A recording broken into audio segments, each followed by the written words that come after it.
My name is Carmen Luft, and I am doing a project for the University of Houston Victoria's Publication Design course, which is being taught by Dr. Schlesinger.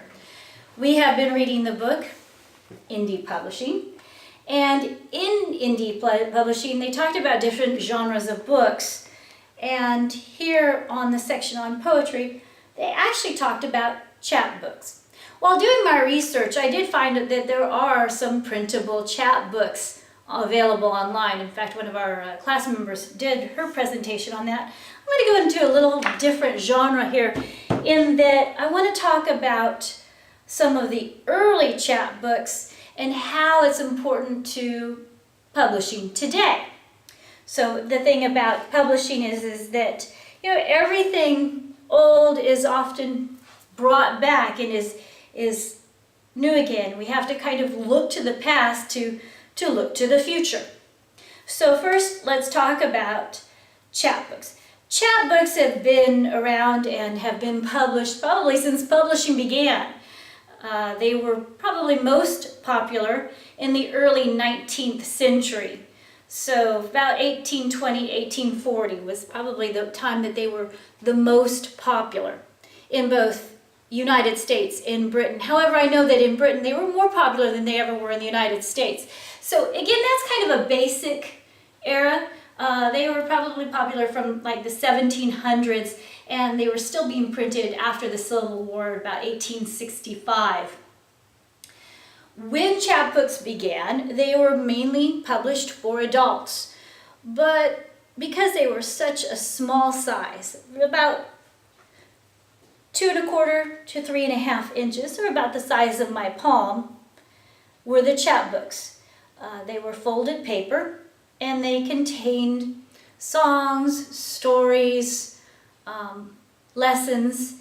Again, originally designed for adults, but because of their small size and also because they were so inexpensive, they started to design some of this literature for children.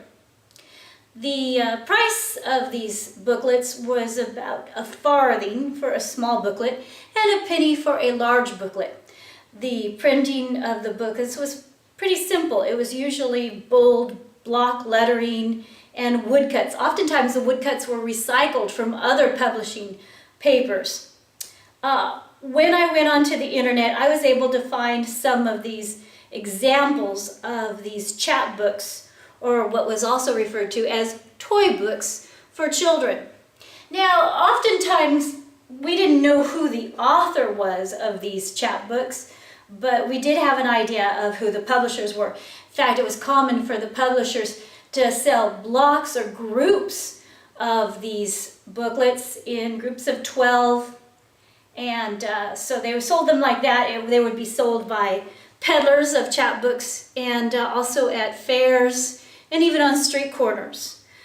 The popularity of chapbooks sort of waned with the prevalence of newspaper printing. So before that, this was the way that common people were able to get some stories and some poems. Originally, the children's publishing was that of moral stories and lessons and songs and books. And let me show you some examples. I have enlarged an example of a chapbook. You can see that the covers were oftentimes blue or pink or green, and then it had just very solid woodcut print and illustrations. This is Dr. Watt's Moral Songs for Children. The price of this booklet was 1 penny when it was printed, and it was printed and sold by J.G. Rusher. So, and again, you can see it again, J.G. Rusher of Banbury. So it was a penny book. I would like to give you an example of what you would find in these penny books, these moral songs for children. Let me give you an example. This is called The Little Beggar Girl. And keep in mind, this is literature for children. There's a poor beggar going by. I see her looking in. She's just about as big as I, only so very thin. She has no shoes upon her feet. She is so very poor, and hardly anything to eat. I pity her, I'm sure. But I have got nice clothes, and meat and bread and fire. and you, Mama, that love me so, and all that I desire. If I were forced to stroll so far, oh dear, what should I do? I wish she had a dear Mama, just such a one as you. Here, little girl, come back again and hold your ragged hat, for I will put a penny in, so buy some bread with that. So again, very simple poems and songs for children.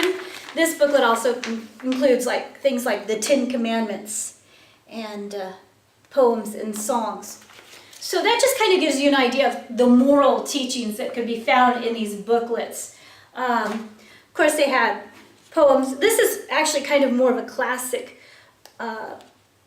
chap book. This is the life of Jack Sprat, his wife, and his cat. And let me just show you the cover so you get an idea of those woodcut illustrations and the font that was used on these booklets. They were not glued together in any way. They were just simply paper that was folded together, sold very cheaply on street corners and from peddlers. One of the popular books is this one, and I found this on the internet. I will include the internet websites on the discussion thread so that you can look at some of these booklets digitally online.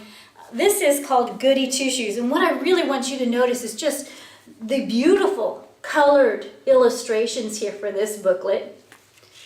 And it tells a good moral story about Goody Two Shoes. For example, just to get an idea, this is one of the little fictional stories that were sold, again, very much with a strong moral message. Goody Two Shoes, let me tell you how it starts this first page. It says, Farmer Meanwell was at one time a very rich man.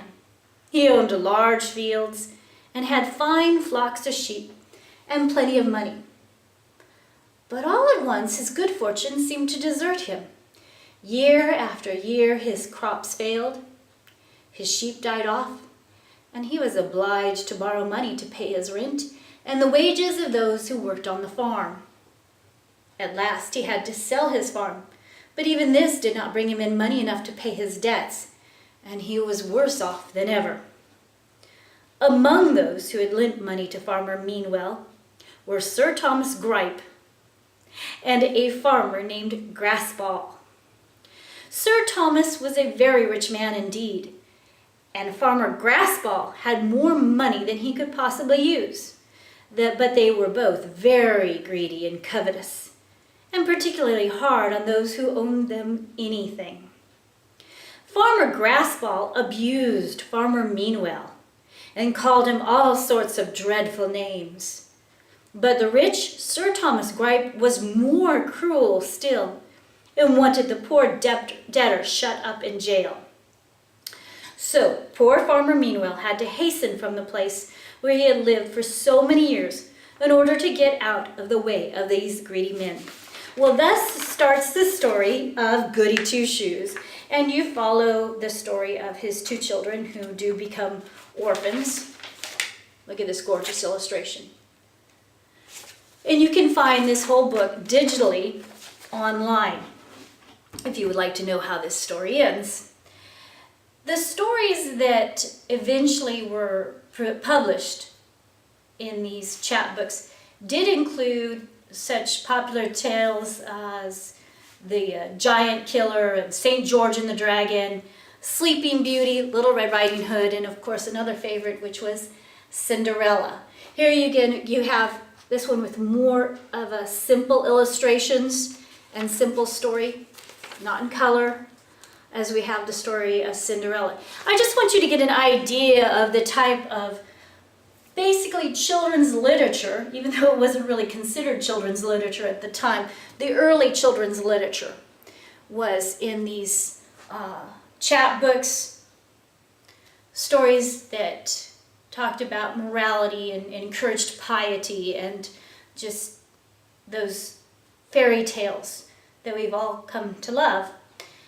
Now, when I went on the internet studying chapbooks and looking for the modern chapbooks, I found a lot of fiction and poetry, like our classmate did. And I thought, well, but they don't really have any children chapbooks today. But I know that's not true. We just don't call them chapbooks. We call them mini books. And they're very, very popular for students. There's a lot of websites that you can find these printable mini books. As we go towards more digital e-books, I think that students and even adults will want to carry around literature that's printed out, especially if you're a tactile learner and really want to turn those pages, see that print, highlight and color onto the booklets. You just really can't do that on an e-book. I want to show you some current modern chapbooks, again, which we don't call chapbooks, we call them mini books. You'll see many of the similar themes: poems, songs, teaching books. This is one of my favorites. It's called The Apple Tree. Now, when I was a kindergarten teacher, I taught this song to the kids, and so as they were learning to read, how great, you teach them the song, then they have the booklet where they can, pretend to read or start noticing how books work. This is called The Apple Tree. You know the song. It's way up high in the apple tree, two little apples smiled down at me. There it is. I shook that tree as hard as I could. Down came the apples. They were good. See, and then it's the end. Again, this is just one sheet of paper, printed double side, folded together to make a mini booklet. This is our modern example of chapbooks. Here's one, but here is the Beehive, simple poem, teaching song, teaching the rhymes and the numbers, 1, 2, 3, 4, 5, a little counting song.